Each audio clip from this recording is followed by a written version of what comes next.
Townsend Junction here, and today we're having a slightly different video. Today I want to do a meet the fleet.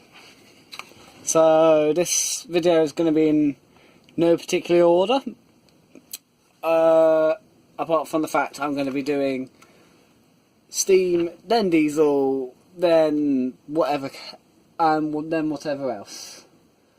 So without further ado, let's bring on the first member of the fleet.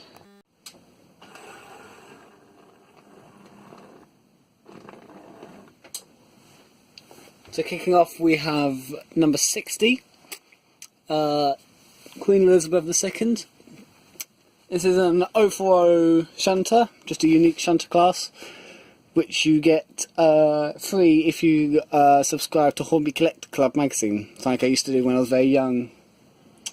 I have a lot of small 040 shunters, mainly for the fact that they were the main engines I got, apart from an occasional Thomas. So hence why I have so many of these types of engines. So obviously this one was special because it was for the Queen's 60th anniversary as Queen, of being Queen even. Hence why it's got the name, a Royal Crest and 60.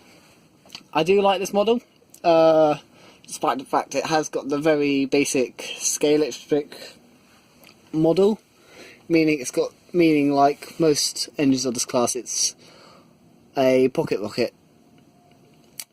I think it looks very well for what it does, and it is possible to have a crew inside, so I'm very pleased with it.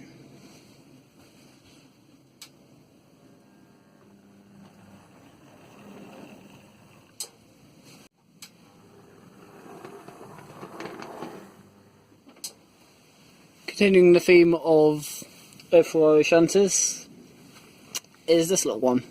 This is an industrial D-class, also from Hornby.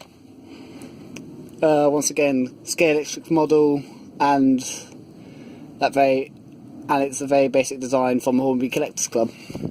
I do find the livery very attractive. The nice maroon shade, similar to LMS styling, and the 11 is also very nice.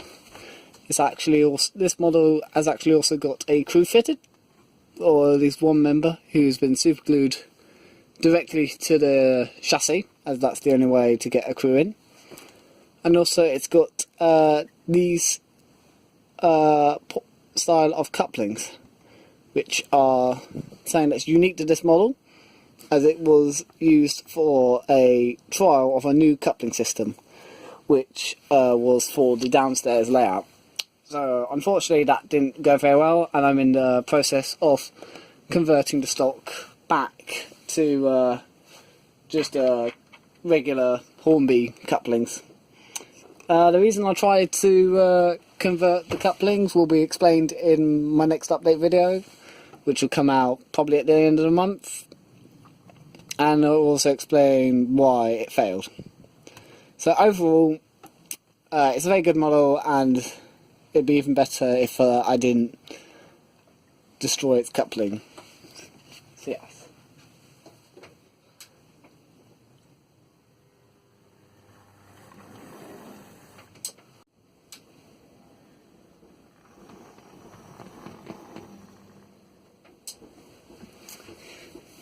So next engine is this West Coast Railway model, which is once again a very basic 040 shunter, but this time it's a saddle tank in West Coast Railway livery. It's actually a very good model. It's got quite good detailing, as it's got the springs outside, riveting detail, whistles and blower valves, very crisp paintwork, and it's also got some CAD detail, which although unpainted, you could do yourself, with also room to put your crew. It doesn't have a number, which is slightly annoying, but it has got ample space to fit it if you so choose, so that could easily be done with just a transfer, or if you've got a very steady hand, a paint job. I acquired this model in the West Coast Highlander set, which was a very cheap set, which I got for good price off. I think I only paid £50 for it in total, which includes the engine, some trucks, and a looper track with some points and a siding. So overall, very good value, and I managed to get it very cheap.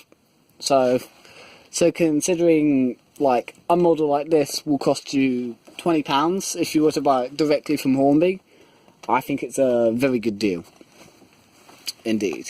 So overall, once again, very pleased with this model. It looks nice and it pulls reasonably well.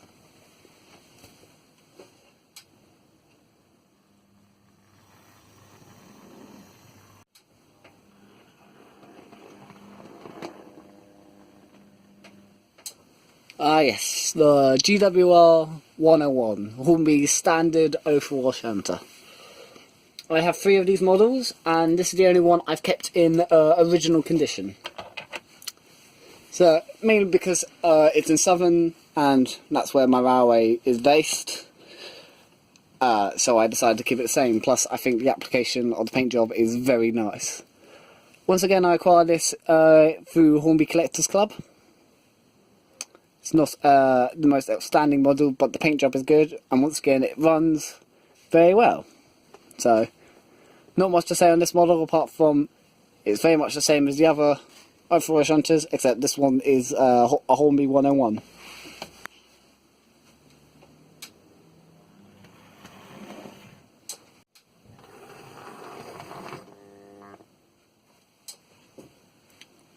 This is my next Hornby 101. It's actually the first Hornby 101 I got, and obviously it's I acquired it not through Hornby's Collectors Club but through a trade. So I managed to trade away a small saddle tank in BR livery at my model club when I was young, and I managed to trade it away for 2 models which the other person did not want, which included this little engine here, and another Hornby 101 which I have customised and which I'll show to you next. So obviously this has had a modification, a very minor one.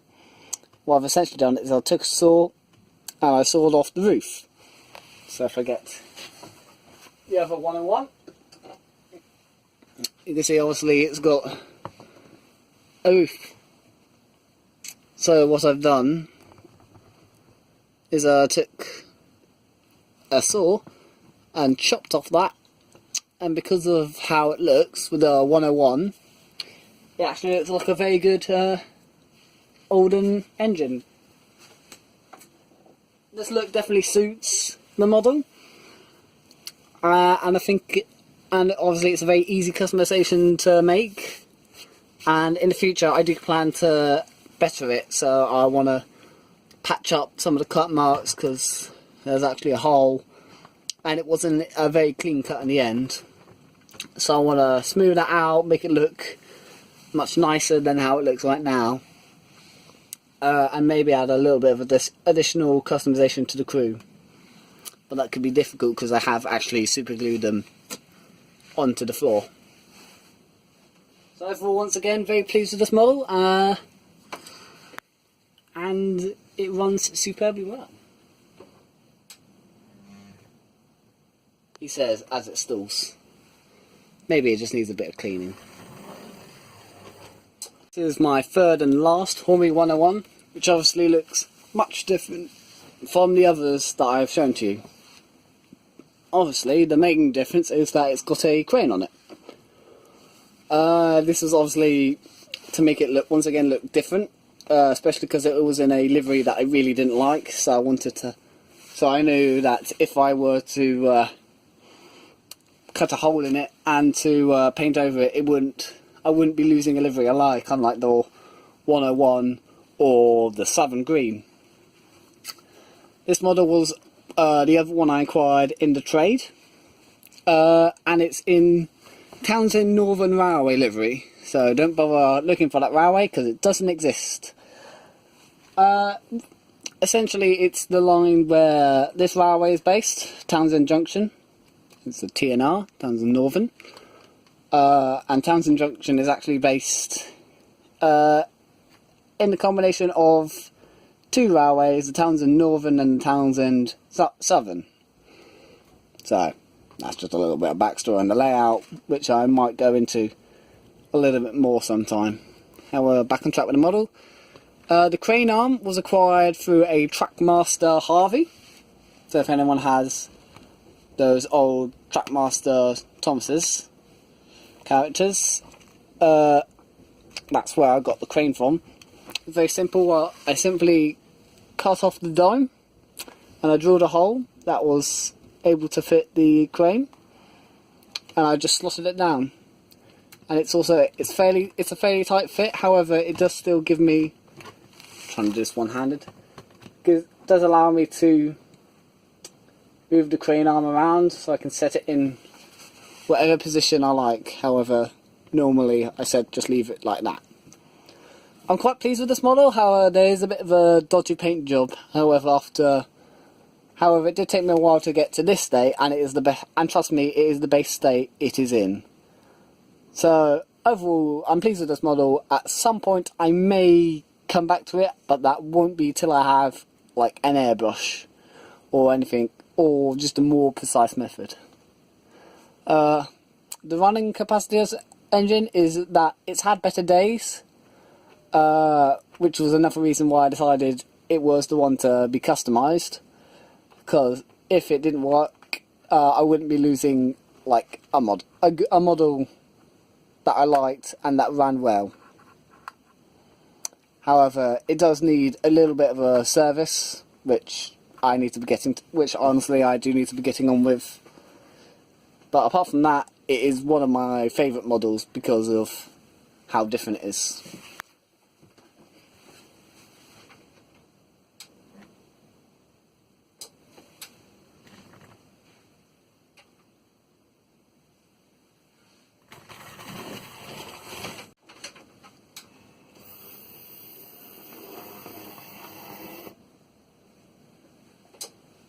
So here's the next model. It is a small It is a LS&WR A1 or A1X.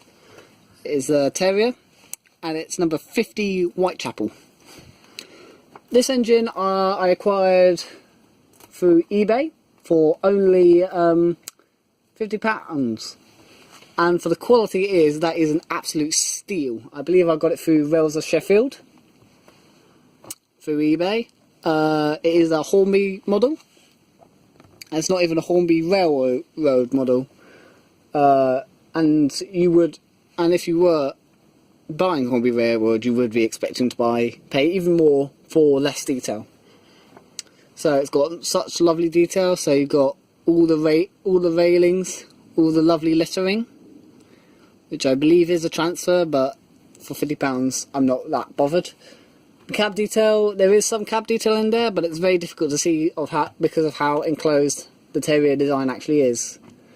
The paintwork is gorgeously applied. Like, I can't find a fault with it. And as this is one of the my favourite classes, I knew when I saw it, I just had to have it. It runs very well. However, it does make this even straight out of the box, brand new, it does make this very loud whirring noise, which I think is just from the engine. And from what I've seen online, this is a common problem with all engines like this. I know Sam's Trains has an identical engine which has the same problem. However, it's not that much of a problem. It can't pull very much, but then again, the A1s and A1Xs weren't expected to pull much.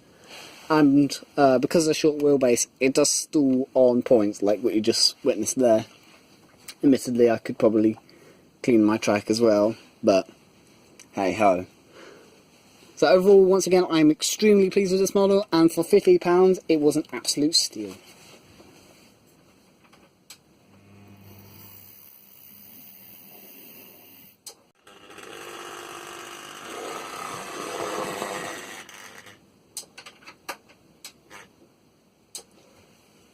Next up is a GNR J52, I believe. It's a very nice model, and I paid not that much at all for it. I think I got it from Hatton's. And it's a very old Hornby model, and it's number 1247, which for all you railway buffs out there will know this is the first privately preserved steam engine, which is currently in the National Rail Gala, in the National Rail Museum. I'm going to cough.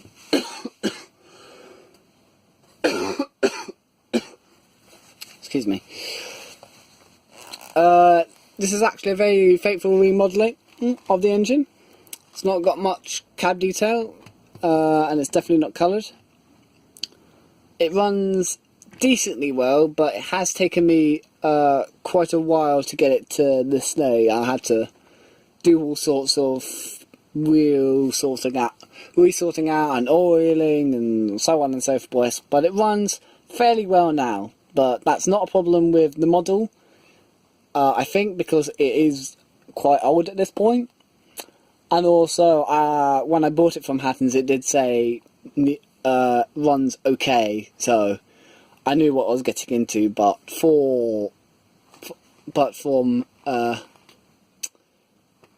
actually no, I don't. Actually, now coming back to me, I didn't buy this from Hatton's. I bought this from a rail show, and I got it for I think it was 30 quid actually. I'm not sure what I'm remembering what I bought from Hatton's, but probably because I purchased so many engines from them that they might as well all be from there.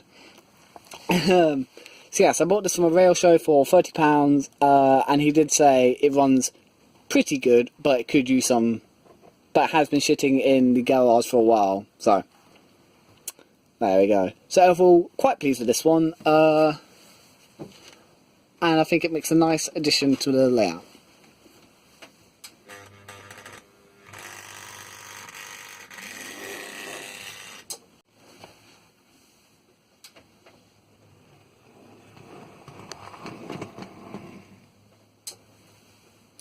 Up next, we have got a Bachmann pannier tank.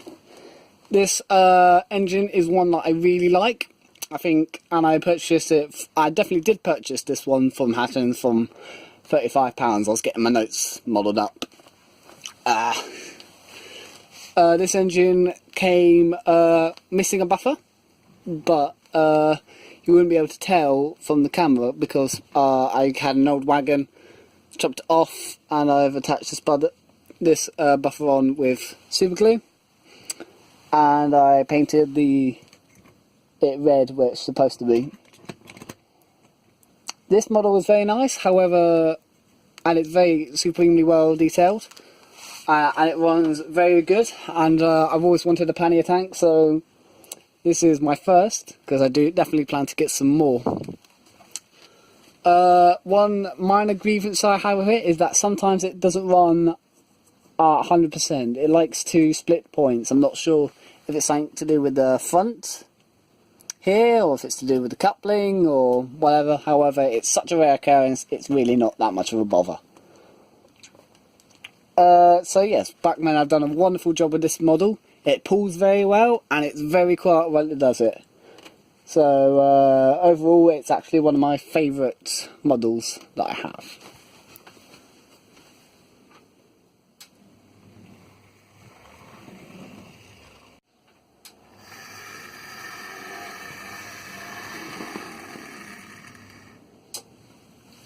Back to Hornby now, and I've got a J94. This is obviously an austerity build, and it's based on the Longmoor military railway, which is a railway which is adored by fans and of railway, and also has such a gorgeous and striking livery. So there's not much to say about this. This is a Hornby. I also purchased it from a show, and I purchased it for £60 along with a brake van and a truck. I am extremely pleased with this model because for how cheap it was, it is an actual model. I've not been able to really see other versions of it on the market, and it comes with all sorts of luxuries. So it's obviously got your railings, you've got some cab details which are painted actually. It also comes with sprung buffers. Yeah. And it pulls and runs very well as well. So Hornby definitely knocked it out of the park for this one, and for 60 quid along with some rolling stock, you really can't argue.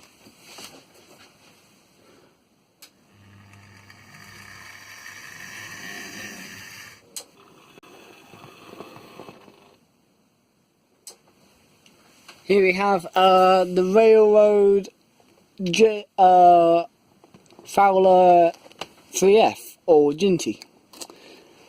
It's in Somerset and Dorset Joint Railway blue, which is one of my favourite liveries, and it's a Hornby model, and I picked it up for under £30, I believe. And from what it costs from Hatton's, it is a marvellous model. It did require a quick oil out of the box, as it didn't really run well out of the box, but I'm not sure if that was a Hornby error, because it was definitely a brand new model. So I think that's more above with Hornby's end rather than with Hatton's. But obviously once I just applied some oil, it ran fine, so I'm not sure what was up with it. Overall, I think it is a very good model, but it is a railroad model and it's very basic. But for the price you pay, it is very good, and I definitely recommend this model to those who want it, because of how cheap it is from what you can buy from Hatton's.